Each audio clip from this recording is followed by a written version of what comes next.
right, good afternoon, everybody. We're going to get started. CTD is happy to welcome you to our webinar today, Use Audio and Video to Engage Students and Promote UDL.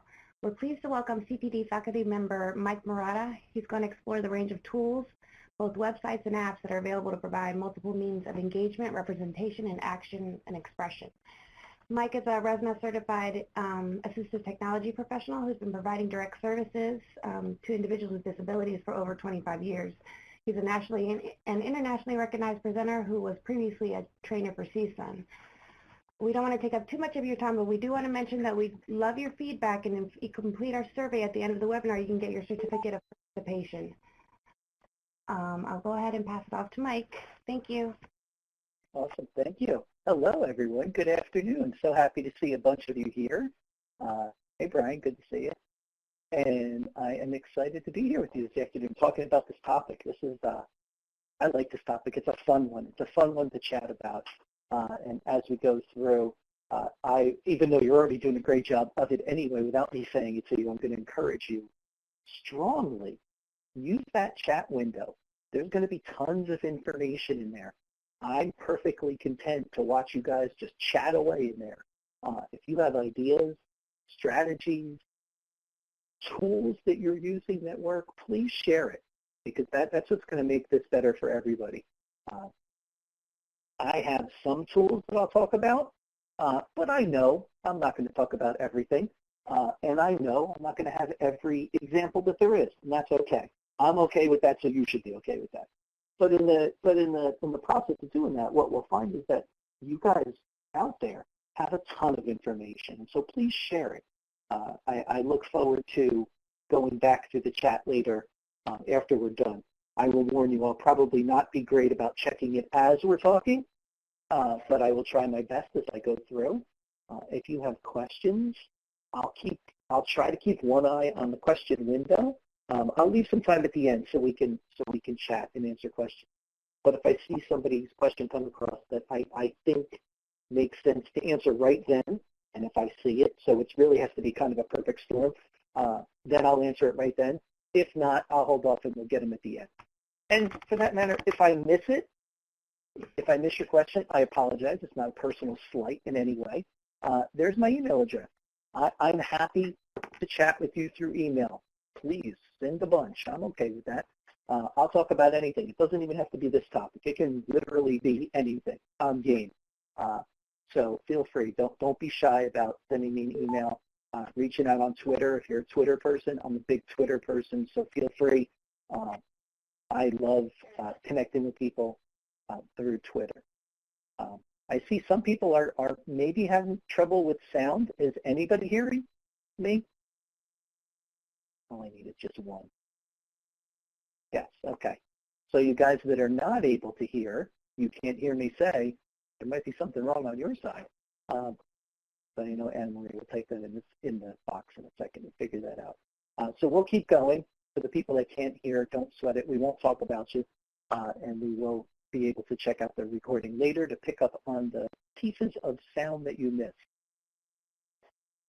So as we dive through this, what makes this topic fun? It makes this topic fun because this is an engaging topic, this idea of looking at creative ways to engage our students in the curriculum. The great thing about as we go through this and talk, I'm not even focused on any specific area of curriculum. For that matter, I'm not even focused on any grade level of student. And I bet the things we talk about will work just as well for people out in the workplace as well, or out in the community. So it's a really nice, broad topic, this idea of finding alternate ways to connect and inspire a student to action.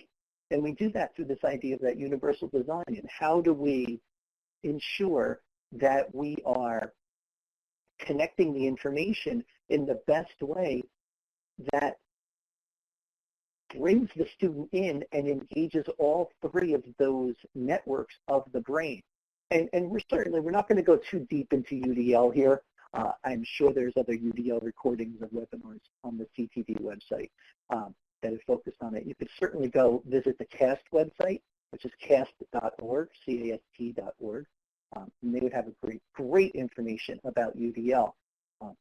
What I'm going to focus on today as we go through is this idea of really looking at the engagement piece of this. But what's interesting is as we go through, I'm also going to hit on the other areas as well. We'll talk about representation and using audio and video to represent materials to students.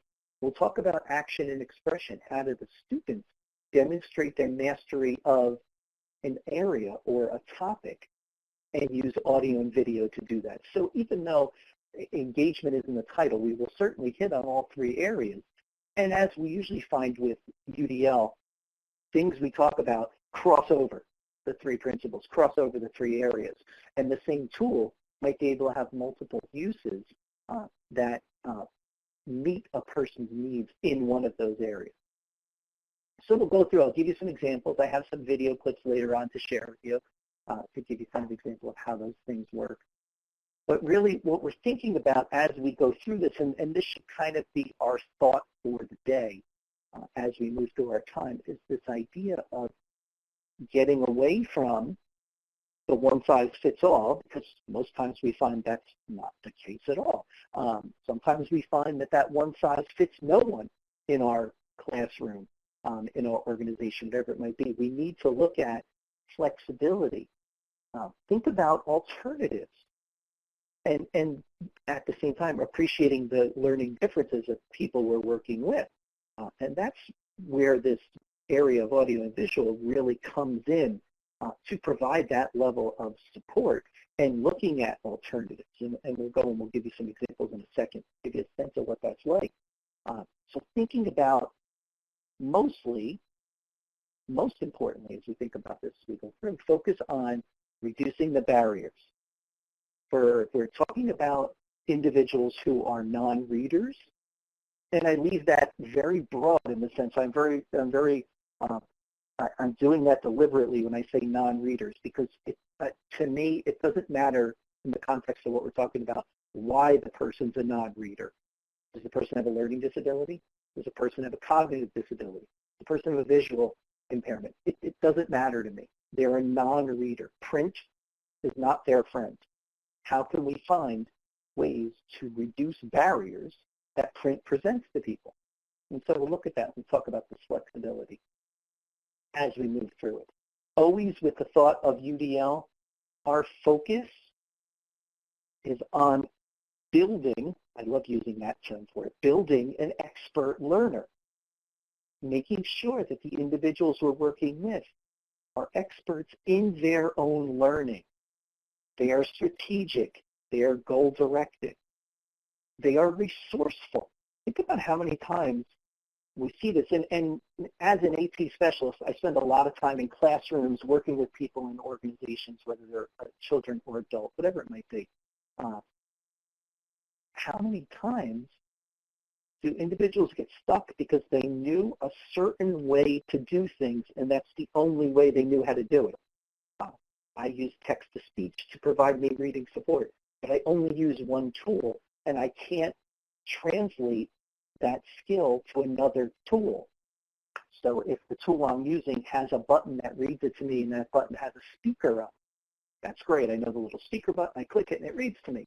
Well, what if I go to another tool and suddenly the speaker button has been replaced with an ear with lines around it, also symbolizing that it's going to give me audio output? But am I able to be resourceful? Am I strategic? Do I understand the concepts of the tools I'm using to make sure that I can be flexible with my tools that I use to support me in learning? And so that's what we're really looking at. We think about this idea of expert learners. And finally, before we dive into the two areas, in kind of the last slide of this little preamble section, is this idea, and it comes to us from Alan November. There's a picture of Alan November on the slide. And he says to us, stop saying hand it in, start saying publish it. And think about that. We are now in a situation in many of our classrooms or organizations or higher ed, wherever we come from today, where we have a lot of technology tools around us. We have a lot of ways to share our information. Think about, even on the slide now, it has that, what has basically become a universal symbol for publishing, which is the box with an arrow sticking out of it, right? We see that on apps, we see that on websites, we see that on tools that we use now.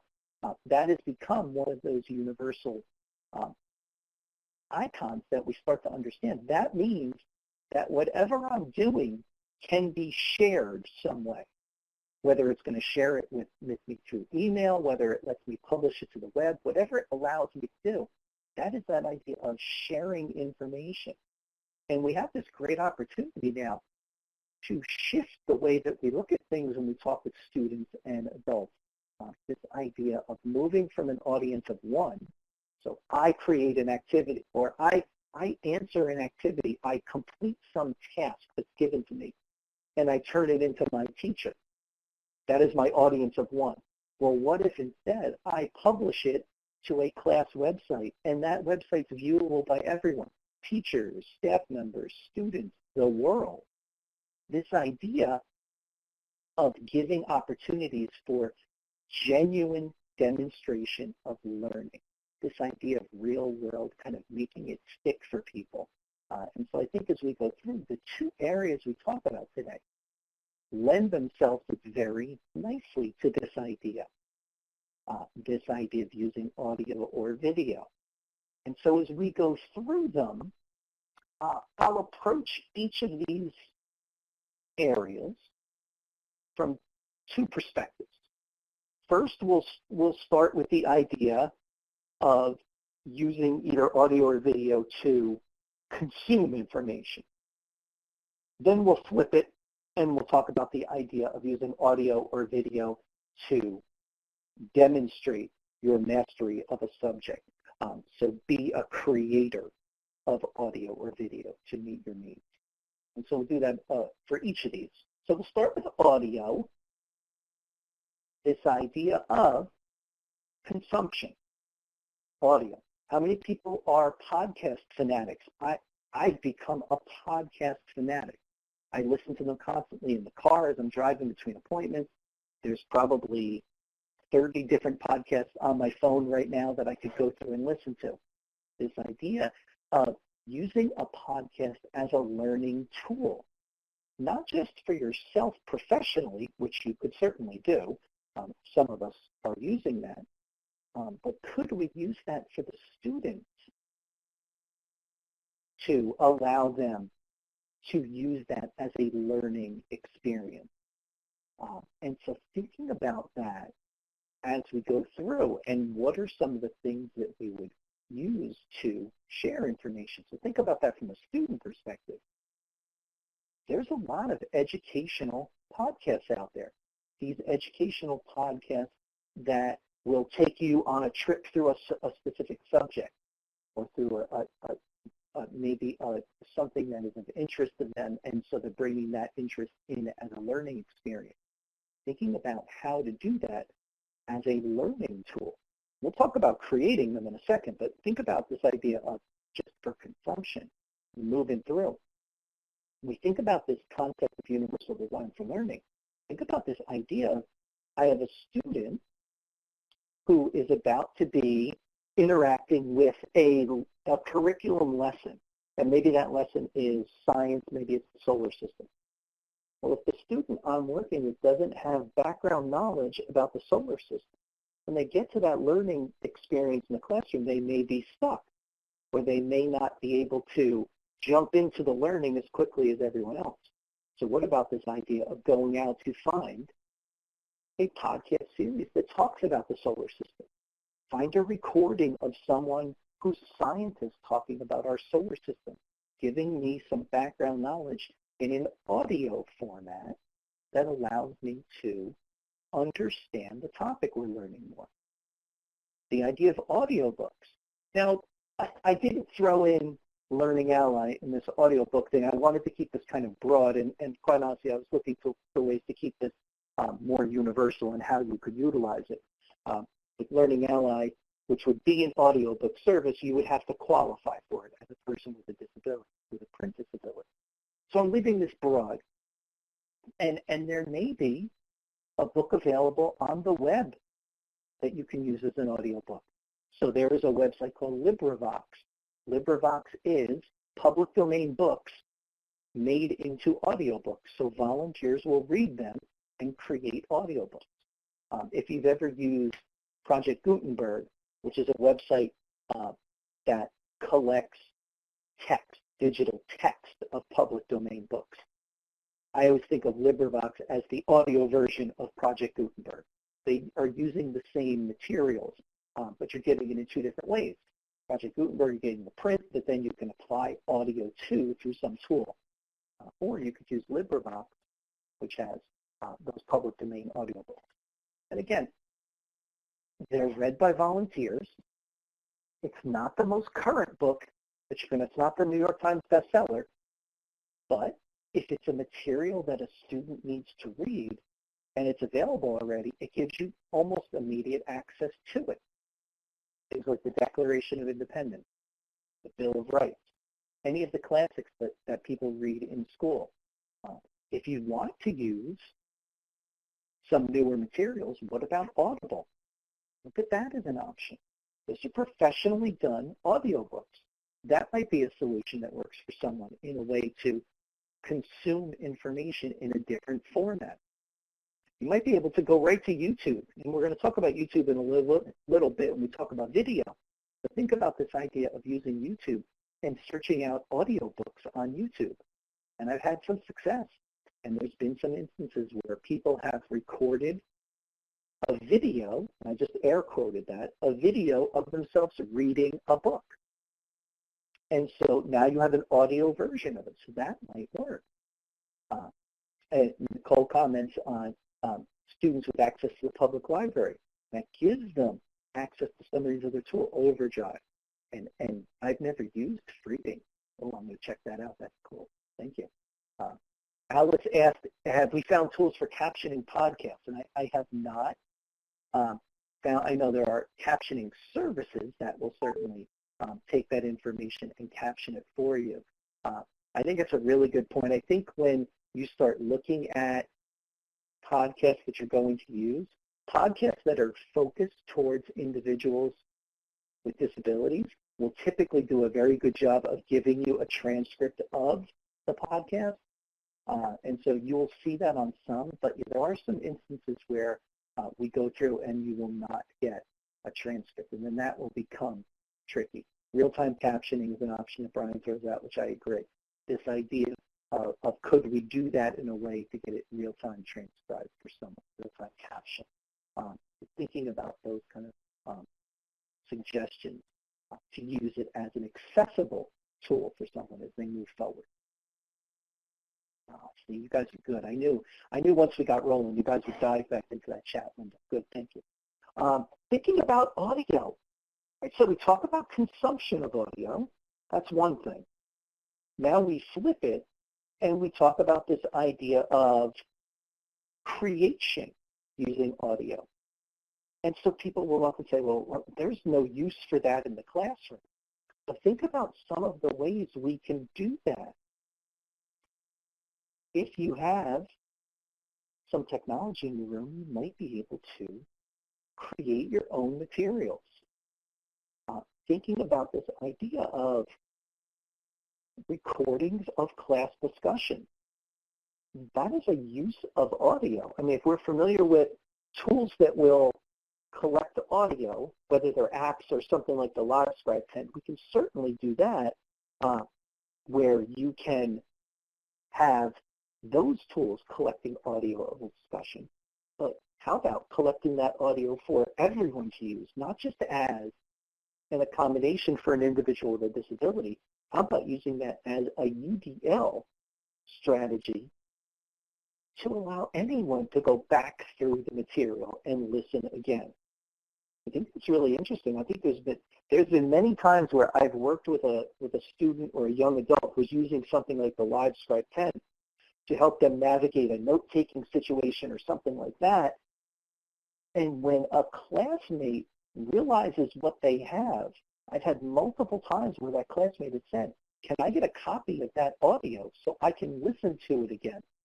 So just thinking about how valuable that could be, just as a strategy of going back to review information. And so that's just a kind of a classroom management piece, if you will, that we could see using audio. Now, I know we could spend an entire hour talking about the ins and outs of recording in the classroom. And so we won't do that. We'll table that conversation. But that could be something that you might want to have a discussion with the teachers about, teachers and the students. Is this something that's valuable for us? And thank you guys for adding in those resources on the side panel. I'm seeing them as they're popping up. That's awesome. And someone had mentioned, oh, Joni did, insert audio into a blank video and upload it to YouTube, and then the auto captioning will get that for you, and you'll get a transcript. So that might be a solution to try. Looking at ways to, as some people would say, game the system. You find a way to trick the system into doing what you want it to do. That YouTube captioning and transcription is for videos. Well, it doesn't know that there's no picture there, it being YouTube or the machine behind it.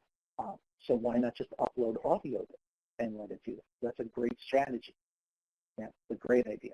You win so far, Jillian. Good job. I'm clapping for you. Excellent job. Some of the other ideas that we could use for audio in the classroom. How about interviews? How about students interviewing each other about what they learned or what they know about a topic? Recording your own classroom audiobook. If you're in a classroom and you have books that the students are reading, but you have someone who would prefer audio, is there a way to create your own audiobook from that material that you already own? And again, just like the recording conversation, we could have another hour-long conversation of copyright infringement. And I'm going to say, the way I go with copyright, now, you can certainly email me and yell at me and say this is not the way, but that's fine. Do that offline and email me. I'm all for it. If I own the material, I can make a copy of it in any format for me to use. So if I have a book, I can make a different format in order for me to access that book. The infringement comes in when I have one book and I make 15 copies of it to share with people through audio. But if I have someone who wants to have the book in audio and they have a hard copy of that material already, they can move forward and get an alternate format of that material to read from audio. So commence your yelling at me. Go ahead if you're going to do that. That's fine. Some of the other things, thinking about how about a weekly podcast of your classroom? Thinking about ways to engage people, engage your students in the learning experience. I've done this in classrooms, and we've had a lot of success. We had one student in the class that I was working with from an AT perspective because he struggled to read. And so I was brought in to work with him. And as I was talking to him, and we were working together, I had my computer out, and I realized he was very into technology. And so we got to talking, and he said, oh, I want to show you my YouTube channel. And I said, oh, well, that sounds really cool. Okay, we'll do that.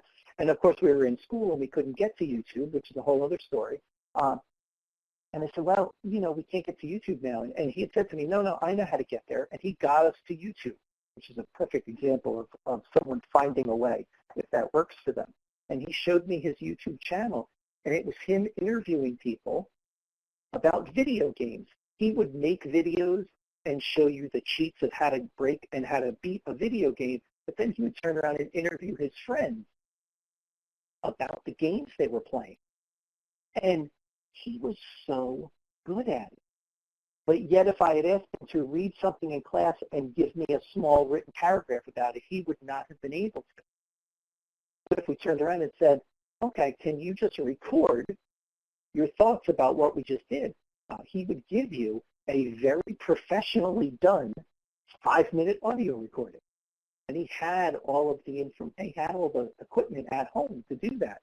And so we got to talking, and his teacher agreed to let him do that. as a way to demonstrate what he knew about the assignments. And in the process, he had said to the teacher, if you want to do this in class, I can bring in some of my old equipment and I'll set it up in the classroom and then everybody can record it.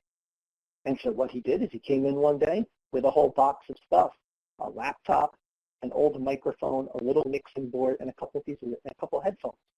And he hooked this entire thing up in the back of the classroom. And they made a small recording studio in their room. Now suddenly they were able to share their information in an audio format with each other for any kind of assignment. And so thinking about these ways that we can do that is really powerful, this idea, this use of audio. And so how can we do that? And so we can try things, and maybe people have used some of these. Yeah, and Nicole, I think you're right. It was a great leadership moment for that student because unfortunately, a lot of times our kids with AT that we're working with are kids with disabilities who need AT never get that moment to be the leader of the group or never get that moment to shine. And even in talking to his teacher, she had said, I feel bad. We've been in class for months now, and I had no idea that he had this skill set and that he was so good at it, and it was something that would work for him. So reach out to people and ask them, what do you do? So yes, Audacity, and someone said, Dev said, I love Audacity. Use it all the time. It is the best. So if you're working on a PC or a Mac and you're looking for a way to edit audio, Audacity is a free tool. It allows you to layer in multiple tracks and then export that information out as an MP3 file. It is a great tool. It's almost, I don't even understand how it can be free, but it is, and I don't care. I'm not rocking the boat there. It's fine. It's a great tool. So think about that. And what you'll find is a lot of people will use this to create their own podcasts or their own audio recording. I can layer in my audio. I can drop in an audio track of sound underneath it. I can cut pieces in. And so you really have an opportunity to make a very professional sounding audio clip using something that didn't cost you anything. If you're looking for an Apple-based tool, you could try GarageBand. Same idea. Allows you to layer in multiple tracks of audio, whether it's voice, sound, instruments, audio effects, whatever it is, layer them in, export that out as a audio track. So we start looking at some of these ways that we can use these tools to support individuals. Here's one I'm not sure if people are using. I use it. I really kind of like it. And I'll give you the reason why I like it. This one is called Soundtrack. And so this one is web-based. So if you're in a situation where you have Chromebooks, this is a great tool to use because you could do these on the Chromebook because it's all working on the internet. And so it works very similar to any of the other tools that I just showed you in the other slides. So it'll work like Audacity. It will work like GarageBand. It will allow you to layer in tracks of audio with sound and effects and anything else, and then export out a finished clip. What's really neat about this one, and this is what hooked me when I saw that you could do this. This tool allows you to have multiple collaborators working on an audio project at the same time, and they can be remote from each other. That's really cool. So it takes kind of this Google concept. So we're all familiar with kind of this Google concept of being able to collaborate from multiple places in the same space at the same time. A Google Doc, and we're all writing on it, those kind of things. This idea of now, not only can we do that with text in a file, but we can have people in different places on a laptop, on a Chromebook with a microphone, and just talking into the same project at the same time. That's really cool. This idea of giving you some kind of web-based version of that. And so, oh, and there's Karen. Hey, Karen. But Karen asks, how are we doing that and using it with students? It's interesting.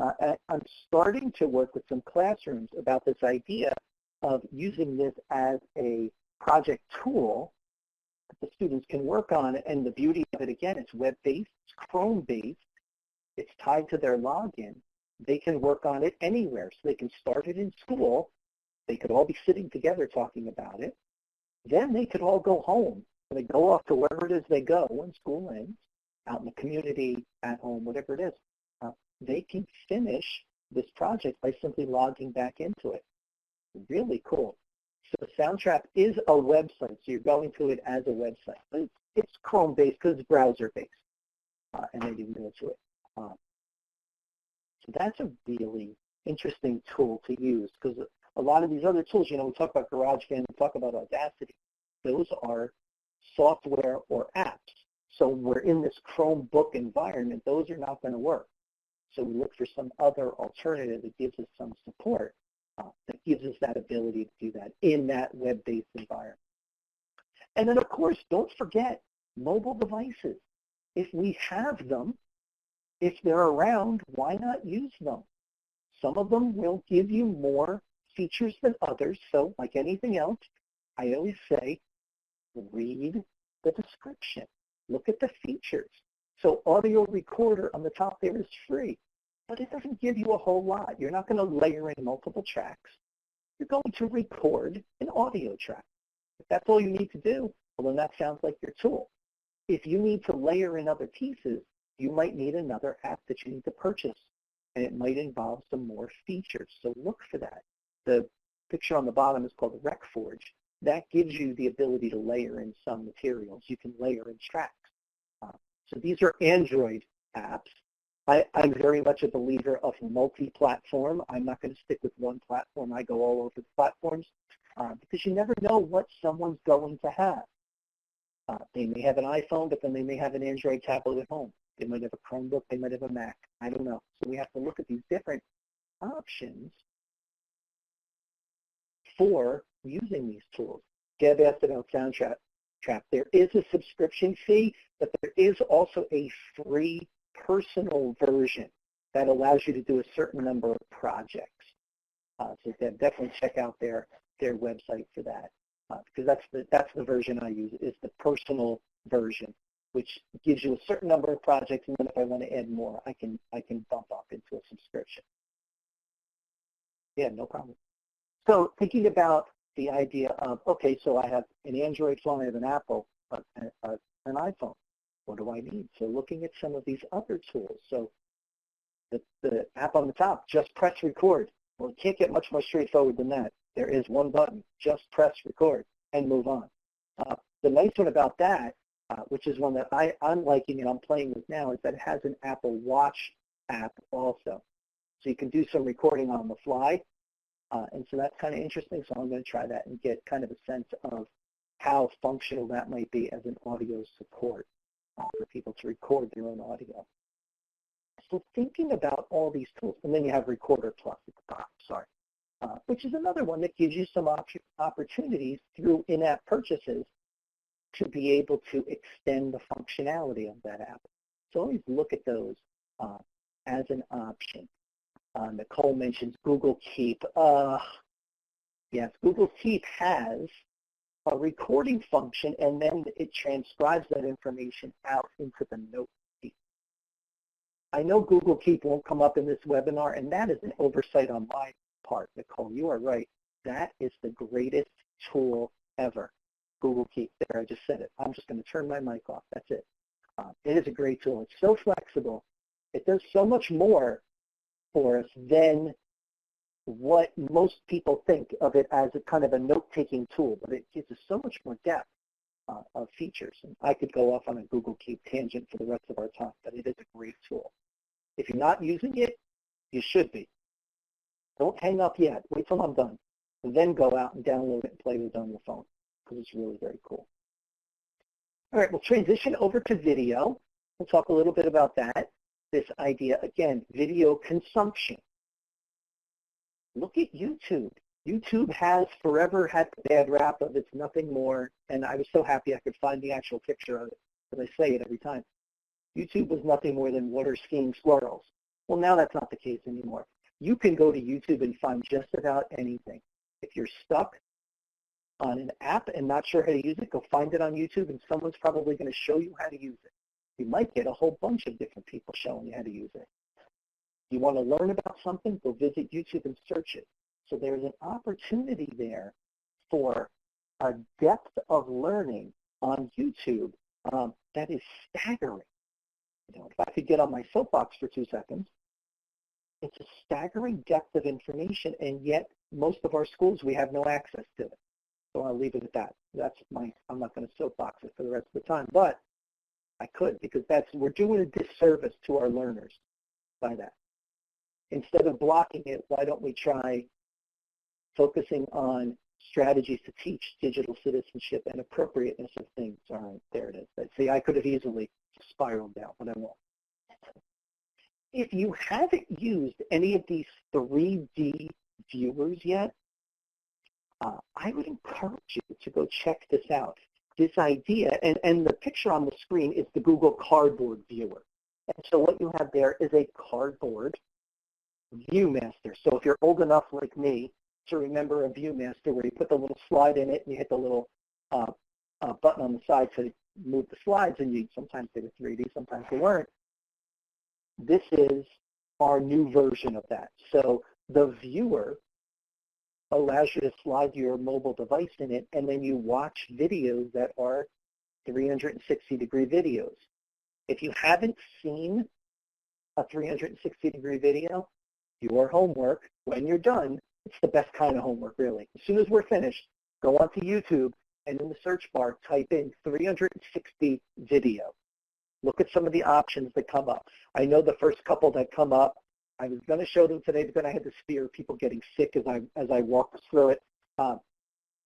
Riding on a roller coaster, diving with great white sharks, flying with the Blue Angels. Look at some of those videos, and what you get is the ability, because of the way the video was shot, you get the ability to turn your head in any direction, and your point of view changes.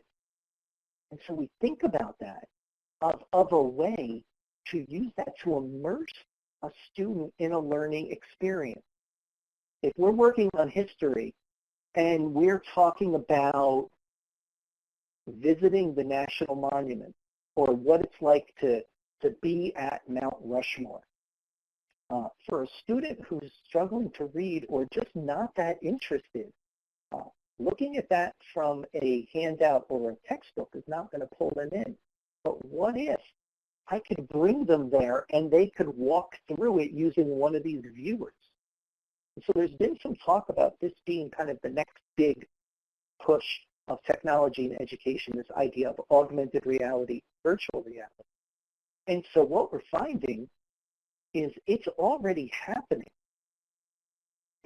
I went on Twitter and I did a random search for, I think I put in Google Cardboard is what I put in. And then it brought me up all these tweets of people in their classroom using these tools. The group on the left is visiting the White House through their viewers in their classroom. The group in the middle is watching videos about cultures they learned about in class. The group on the right is going to Mount Rushmore. Instead of just talking about it, we all have our own viewer, and we can experience that. That is incredibly powerful. And so just the amount of information that's out there. And if you want to get a sense of what this is like, either go to YouTube and do 360 video as a search, go to Google's website and do a search for Google Cardboard, and they will show you all videos that are done and will work in the Cardboard viewer. And think about getting one for yourself just to play with it. If you want to try them out, if you buy one, they're probably about $5 maybe, $5 or $6. You could get them online. Maybe they might be 10. If you buy them in bulk, you'll get them for very cheap. It's funny. I know that because I'm shopping right now for my pre-conference for ATIA, which is on Google stuff, and I'm going to get one for everybody, and it brings it down to $1.50. So, I mean, if you're going to buy a bunch, they get really cheap. But the connection with the learning experience is very dramatic for the student. So think about that as a great opportunity. So again, those were consumption of video. What about creation? Let's flip it and talk about creation. What about this idea? Think about it. Pretty much every device you have now has a camera on it. You know, pull out a tablet, pull out a smartphone, pull up your laptop. There's a camera there that may have the video capability. It sure should. Use that. Can you use that video to tell a story? So interesting when you kind of shake people up a little and ask for things in a different way. I teach a college course for pre-service teachers, and these are teachers that are going out in the world to be educators. My class is AT and Universal Design for Learning, so we hit them with both. Our class ended last Thursday, and I said to them, instead of filling out the survey that they asked us to fill out, I said, instead of that, I want you guys to just take 30 seconds and record a personal reflection. And they were completely thrown by that because it's not the traditional way things get done. And in fact, someone said, well, you know, normally we fill out a survey. And I said, that's okay. We're not going to do that. We're going to do this instead. And the question came up, well, how do I do that? Turn your phone on and turn the camera on and just start talking to it. Tell your story with video, thinking about the power of that. And then we shared them with each other so everyone could see. This is very powerful. And we have to give people permission sometimes to use these other methods, these other strategies to tell a story. It's okay. Your story is not diminished because you showed it in video versus writing it down for me. Your story is exactly the same. And I love it. And in fact, your story is probably a little better somehow. So think about that, of how you could do that. How about, I talked to you about this idea of going out and viewing 360-degree videos. Well, now there's an entire array of cameras available that will let you shoot your own video. So now you can shoot video from anywhere from about $300 to about $800, give or take. I didn't check these prices recently, so I'm going to guess it's in that range. But you can have your own camera that can shoot your own video. How might you use that? How about if you're in, says the guy who's thinking of how I'm going to use this, when I buy one as a business expense. But how about if you're working with transition students? I support a whole group of transition students who are going out in the community to start work. We're going to go visit their work sites and take video of their work sites before they get there. And then we're going to work through it in class, looking at their work sites in the Google Cardboard viewers. So suddenly I can experience that situation before I get there, and I'm not thrown off when I experience that real world example of what's happening. So thinking about that is really powerful. Another video creation tool, a video reflection tool, is Flipgrid. And if you're on social media, if you do Twitter, you've seen educators just ranting about Flipgrid. It is very cool as a tool. And what it allows you to do through either an app or your computer is do a video reflection. So I can put a question up, and then you can respond through video. In fact, that link that's there will take you to a Flipgrid that you can leave a response on. So if you want to maybe jot that down real fast, or if you're watching this in a recording, pause the recording and then go to this website. It's flipgrid.com/001A0D. Sorry that it's numbers and letters, but that's just what came up. So it's flipgrid.com/001A0D. And then what you're able to do is put your own video. So I have a quick little shot of it so we can see it working. So let's see if Anna Maria will flip my video for me. I'm hoping she will if I just sit quiet. Look at that, just magic. Thank you. So as we think about how this might work, I'll narrate over the beginning of it, and then it will pop on and you'll hear some sound. So when we think about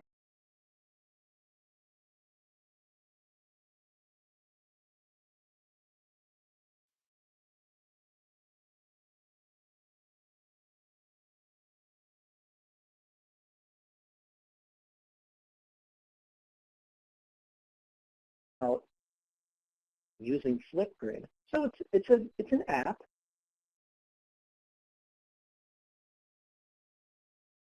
So you can put the app on a iOS device or an Android device. Once you have a code for a grid, so those numbers that I gave you in that link there, that 001A0D, that's the code for the grid for us right now. Oh, thank you. Thank you, Anne-Marie, for putting that in there. So now as you go through, here's a grid. Karen will like this. There's Karen. This is the grid we made for the AT chat on Twitter. And we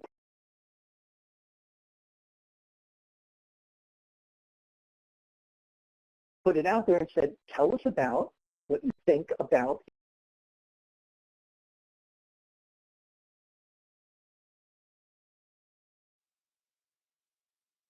AT. Like, what are you passionate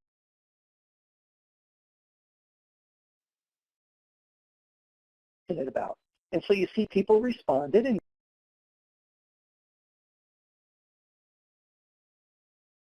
you see they pop up in their little pictures. And then I'll click on mine, and it'll play. I'll get a sense of what it looks like.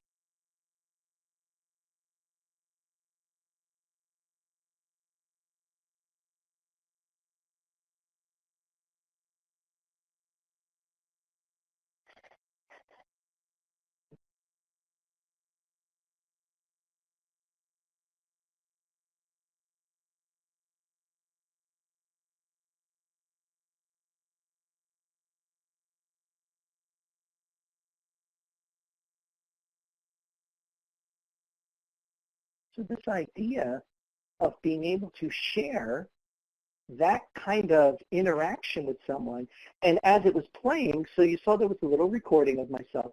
It had the captions on it. I added those in, by the way, to the video, so it would be captioned. So that's not the way a caption would look. The Flipgrid does allow you to add captions in now, and it does a transcript as you talk. I added that into the video clip, though. But this idea of communicating back and forth and sharing ideas through video and text, and I can write, I can like videos, so people can put their ideas up there. Someone could hit like and give it a bunch of little hearts or whatever. Those kinds of ways engage people in learning. And so it's a really powerful tool. So if you want to check that out, again, go to flipgrid.com/001A0D. All right, and we'll go, if we can go back to our slides. And Maria, thank you. Thanks. You're an excellent silent partner in these slides. Thank you. You're doing an awesome job. Appreciate it. So there's our code again. Try it out. I will leave the grid up, so don't feel like if you don't do it today, it's not going to be there. I'm just going to leave it up. So feel free. Go visit it. Check it out. Add a video in. Check back to see what other people have left, and then comment on their videos. Flipgrid is very cool. Nicole, I agree. It's really cool. What's interesting, and Nicole, you can drop your comment into the box if you want as I keep going. I found when I use this with students, they jump on it instantly. When I use it with adults, it takes a little prodding. And I also find that I get a lot of videos from adults that have something over the camera, their hand, something like that. And that's really interesting. And so that's just an observation as I use it. Nothing scientific about it all, just interesting. So think about this as we're making video. If you're going to create your own videos, there's a Chrome extension called Screencastify, which will allow you to record your Chrome browser and make short videos. So if you want to make tutorials, if you have a picture and a student wants to narrate it, that's a really great way to get them involved. If a student's not going to be comfortable with writing, let's say put a couple pictures together and then narrate it, isn't that the same as writing? To me, it might be for a certain assignment. Depending on what the assignment's goal is, that could work. So thinking about that as a solution. And that has a free and a pay. With Screencastify, if you do the free, you can record up to 10 minutes at a shot. That's pretty good. And then you'll get those little video clips out. You know, think about our other video creation tools. iMovie lets you layer in and build video clips on your Mac. If you're on a Chromebook, there is a tool that's web-based called WeVideo. It allows you to do the same thing. There's a screen capture. That's, in fact, what I use to make those video clips that you guys are seeing. This idea of layering in video with audio and captions and transitions and sound, whatever it might be, and making a fairly professional-looking video clip. I say fairly because I'm trying to be modest, but a really nice video clip. So thinking about that as a tool. This is your little did you know moment. Did you know if you updated your iOS device to iOS 11, you now have the ability to do screen recording right on your device. It's one of the functions that you have now. So you could open up apps and do your own video tutorials right on them. That's huge. If you want to give a quick tutorial, if you want to have somebody record themselves doing something, that lives right on your device now. As soon as you're done with the recording, it drops it into your camera roll, and you're able to do something with it. So that is built in. You don't need anything now except to update your devices. How about Clips? Is anybody using Hey everyone, this you app? should check This is out from Clips. Apple. So It's a great way to record video, and it tool. automatically puts the transcription right there. You don't have to do anything. Accessible videos at the touch of a finger. And it has some filters, and you'll see the little clip I made has a filter to it. But what's important about Clips when it makes its video is it automatically captions it. So I don't have to do anything else after that. Suddenly, I can just hit record. My captions are there. I can share it with someone, and I've given an accessible video clip to someone. So if you've never seen it, we'll show you a really quick one. It's only, I think it's about 20 seconds. But we have to show it, because if you were here before the webinar, you saw us struggling with this clip, and so we're going to show it, definitely. So here you go, just kind of a sense of what this one looks like.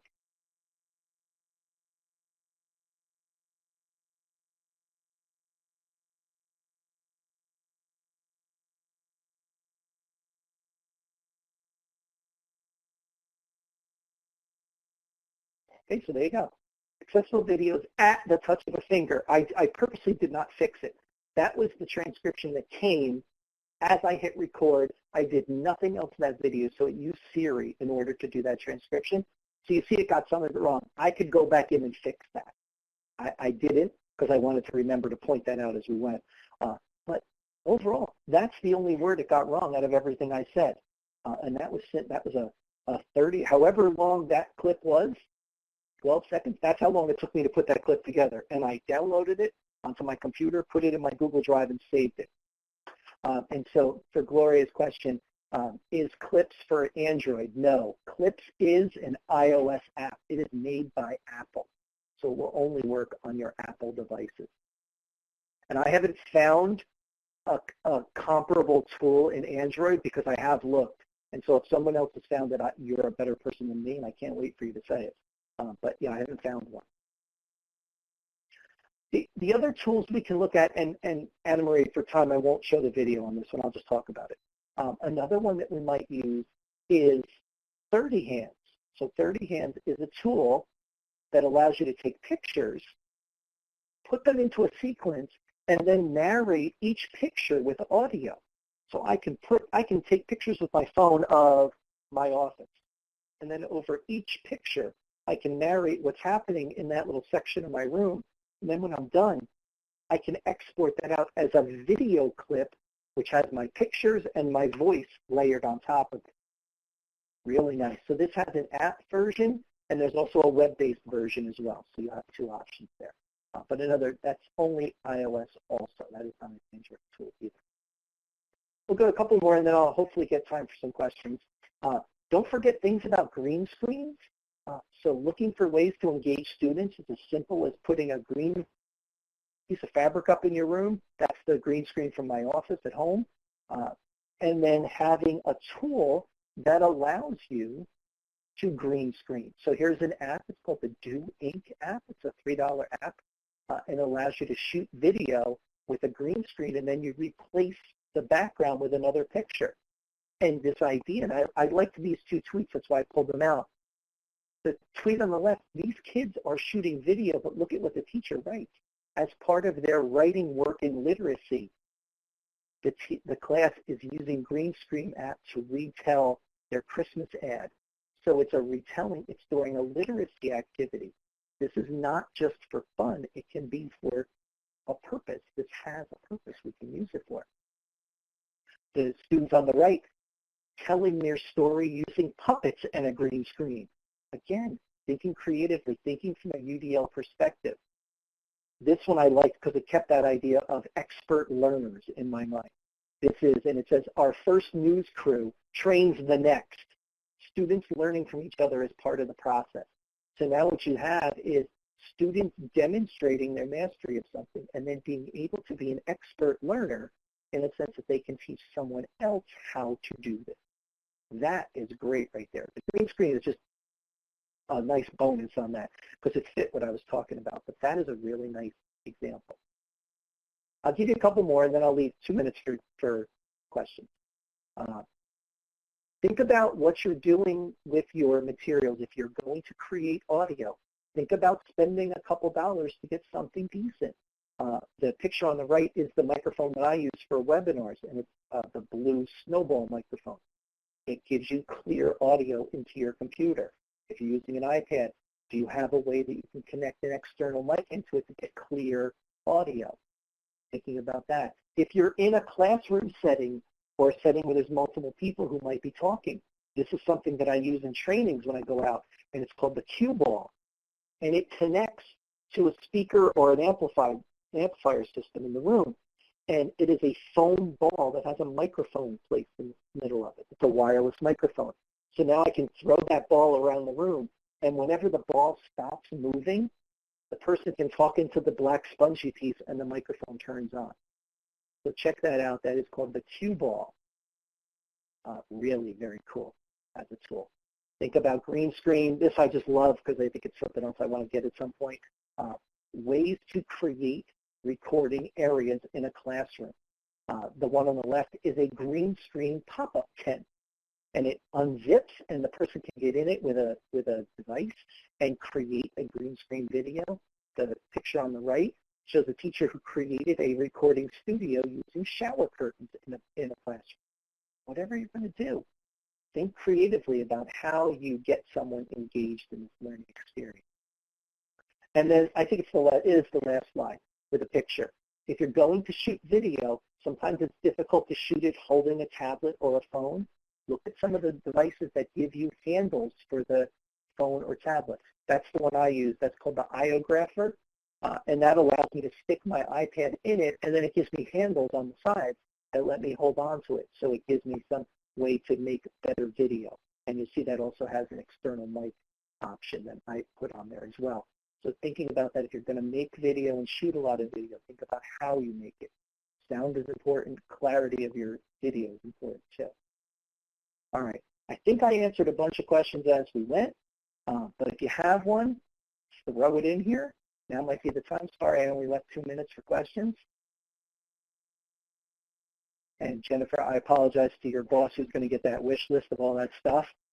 Send me pictures when you guys get all this stuff, because this stuff is really cool.